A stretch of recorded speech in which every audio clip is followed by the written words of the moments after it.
What if I told you Viking raids did not begin in 793 and that the attack on Lindisfarne was not the beginning at all? History is rarely as neat as we want it to be, and there's growing evidence that it all started even earlier than we initially thought.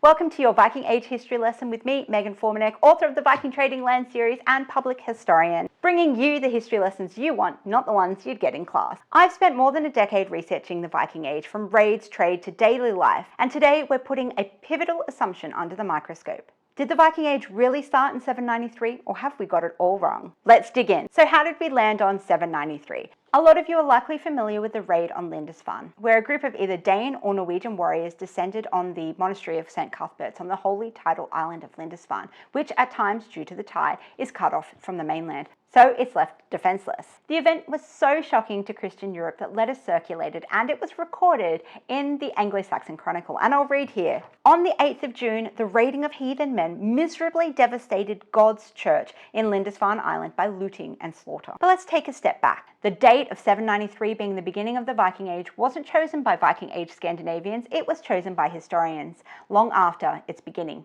or its conclusion. As it turns out, we have evidence that Scandinavians were raiding and trading long before 793. In fact, the raid on Lindisfarne isn't even the first attack on what we would call English soil. That came in 789 when 3 Norwegian ships from Hordaland landed on the island of Portland in Dorset, and the Anglo-Saxon Chronicle records this. The reeve rode there and wanted to compel them to go to the king's town because he did not know who they were, and they killed him. In another chronicle known as Ethelweard's Chronicle, we have more. We know that this reeve thought they were merchants. This reeve was named Beaduheard, and it might be that he was the first to be killed during one of these Viking attacks. Now, if we turn away from England and look to the east, we can see even earlier evidence. Some 40 years before Lindisfarne, we have evidence of ship burials in modern-day Estonia, in Salme, on the island of Saaremaa, where a burial site has been dated to around 750 and includes the remains of more than 42 individuals. Further testing shows that these individuals originated from somewhere in Sweden, and they're buried with various objects such as weapons, ornaments, and even slaughtered animals. Could this be evidence of a raid gone wrong? Archaeologists are still working on painting a fuller picture. We also have mention of Danish pirates raiding the Frankish coast during the reign of Charlemagne, who ruled from 768 until his death in 814. But the problem with these records is that we don't have specific dates, so we know that they just happened during the reign of Charlemagne. So with evidence of raids existing before Lindisfarne, why do we cling to the date of 793? We must not ignore who was writing these histories, and it's always healthy to approach the sources with a bit of skepticism.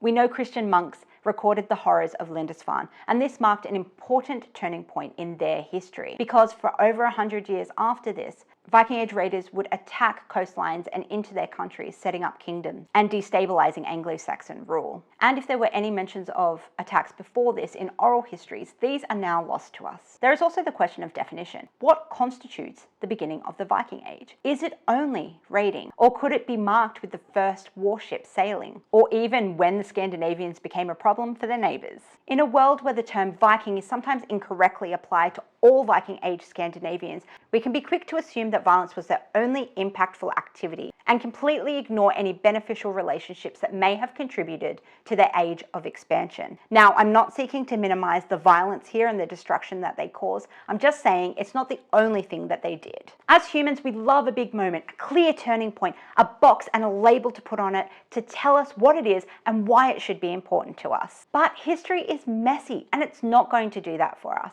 And as more evidence emerges, it's clear that the Viking Age did not have a grand opening ceremony in 793. It was more of a slow burn. So does this mean we should rethink how we define the Viking Age? Well, some scholars are rethinking the timeline entirely, such as Professor Judith Jesch and Dr. Eleanor Barraclough. There's a growing argument that the Viking Age wasn't a sudden explosion of violence, that it was a growing evolution of trade, political shifts, and even climate change. Media and lots of our imagination portray the Viking Age as one of violence. But as I alluded to earlier, this wasn't the only thing that they were interested in. They were heavily interested in trade and political alliances. Some believe that the Viking Age should begin when Norse traders started expanding their trade networks in the 700s. And going back to climate change, theories suggest that a warm period was followed by a cold shift, causing the population to outstrip food production. People left in search of more hospitable lands that they could settle and farm in. In this view, the Viking Age did not start with a raid, it began with a slow build-up of exploration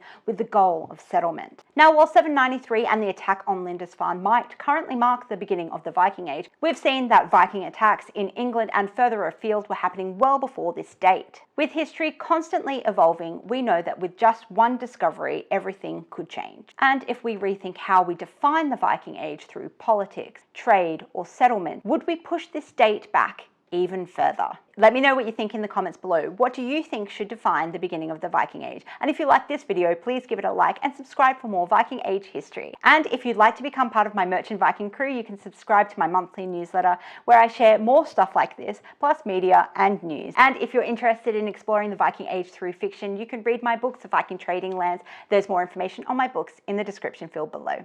Thank you all for watching, and I'll see you next time.